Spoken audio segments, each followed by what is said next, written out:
অধিক জটিলতৰ হৈ পৰিছে যোৰহাট জিলাৰ বান পৰিস্থিতি। চিঙিল, জাজি নদী, ভোগ নদী আৰু কাকজান নদীৰ মথাউৰি, টিয়ক আৰু কাকজান নদীৰ বাঢ়নি পানীয়ে লৈছে কাল ৰূপ। 715 নং ৰাষ্ট্ৰীয় ঘাইপথৰ ওপৰেদি বাগৰিছে পানী। বাদুলি পুখুৰী, দুলীয়া গাঁৱত ৰাষ্ট্ৰীয় ঘাইপথ এতিয়া পানীৰ তলত। বিপদসংকুলভাৱে যাতায়াত কৰিছে উজনি আৰু নামনিৰ বাহনসমূহে। টিয়ক আৰু কাকজানৰ 30-35খন ৰাজহ গাঁও এতিয়া পানীৰ তলত ব্যৱসায়িক প্ৰতিষ্ঠানসমূহ। বহু অঞ্চলত এতিয়াও আবদ্ধ হৈ আছে বানপীড়িত লোক আৰু উপস্থিত হৈছে ইতিমধ্যে জিলা প্ৰশাসনৰ লোক।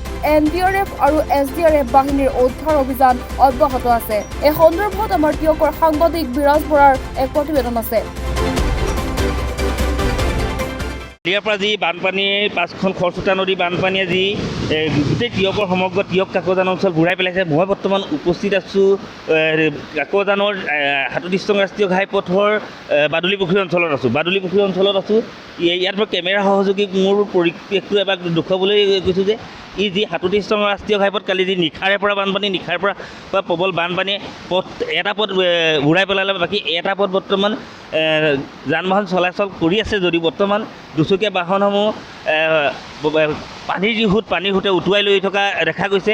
বৰ্তমান SDRF আৰু NDRFৰ ব্যক্তিসকল আহিছে যদিও কিছু লোকৰ বৰ্তমান পানীত আবদ্ধ হৈ আছে। সেইসকল ব্যক্তি বৰ্তমান বৰ্তমানলৈকে উদ্ধাৰ কৰিব পৰা নাই। আৰু এনেদৰে যি বানপানী বাঢ়ি থাকিলে উজনি নামনি যাতায়াতৰ বিচ্ছিন্ন হৈ পৰিব কিছু সময়ৰ পাছতে। মোৰ লগত এগৰাকী স্থানীয় ব্যক্তি আছে। কালি কিমান নিশাৰ পৰা বানপানী হ'ল? কালিতো 6-7টামান বজাৰ পৰা বানপানী উঠি আছে। 11টামান বজাত বানপানী মানে বেছি ডাঙৰ হৈ গুচি গ'ল। ডাঙৰ হ'লত মইতো মোৰ ঘৰ লাদৈগড়ত, মই লাদৈগড়ৰ পৰা দোকান চাবলৈ আহিছোঁ। দোকান আছে, মোৰ দোকানত দেখিছোঁ মোৰ মেচিন চব উঠি গুচি গ'ল। উঠি গ'লত মই এটা মেচিন বান্ধি ৰাখিলোঁ ৰাতি 11টা বজাত। বাকী বস্তু এতিয়া সোমাই আছে, মই উলিয়াব পৰা নাই।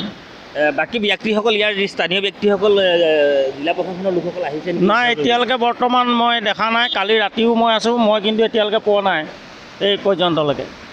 এতিয়াও বহুত মানুহ ইয়াত আবদ্ধ হৈ আছে।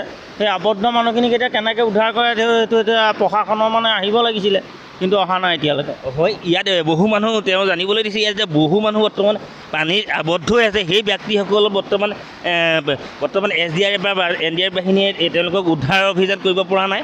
মোক কেমেৰা সহযোগে গোটেই পৰিৱেশটো দেখাব। ইয়াত যান বাহনসমূহ আবদ্ধ হৈ পৰিছে আৰু এনেদৰে বানপানী যদি জলপৃষ্ঠ বৃদ্ধি হৈ থাকে, কিছু সময়ৰ পিছত যদি উজনি নামনি এই যাতায়াতৰ সংযোগ বিচ্ছিন্ন হৈ পৰিব কিছু সময়ৰ পিছতে। হয়, আপোনাৰ এতিয়া দেখিবলৈ পোৱা গৈছে যে ইয়াত হঠাৎ ৰাতিটোৰ ভিতৰতে বাদুলি পুখুৰীত পানী গোটেই ৰাস্তা বাগৰি গৈছে। কালি আপোনাৰ প্ৰশাসনৰ মানুহক কল কৰা হ'ল যে এই ৰাস্তাটো ব্লক কৰি দিয়ক। ৰাতি তেখেতলোকে কোনো প্ৰশাসনৰ মানুহ ফোন কৰাৰ পিছতো প্ৰশাসনৰ মানুহে আহিলেও ইয়াত কোনো একশ্যন নল'লেহি। তাৰপৰা আমি NDRF SDRF ফোন কৰিলোঁ, তেখেতলোকেও এতিয়ালৈকে কোনো মানুহ উদ্ধাৰ আবদ্ধ হৈ আছে। এতিয়াও বহুত মানুহ এতিয়া পানীত আবদ্ধ হৈ আছে বুলি জানিব পৰা গৈছে। তাত আমি কালি ৰাতি গ'লোঁ, গৈ পিনি বহুত মানুহ আমি ভ্ৰমণে উদ্ধাৰ কৰিছোঁ। এইফালে গোটেই মানুহখিনি, এইফালেতো গোটেই ৰাস্তা ব্লক কৰাই হৈছে। এতিয়ালৈকে না NDRF বাহিনী আহিছে, না প্ৰশাসনৰ মানুহ আহিছে। এতিয়াও তেওঁলোক তাতে আবদ্ধ হৈ আছে।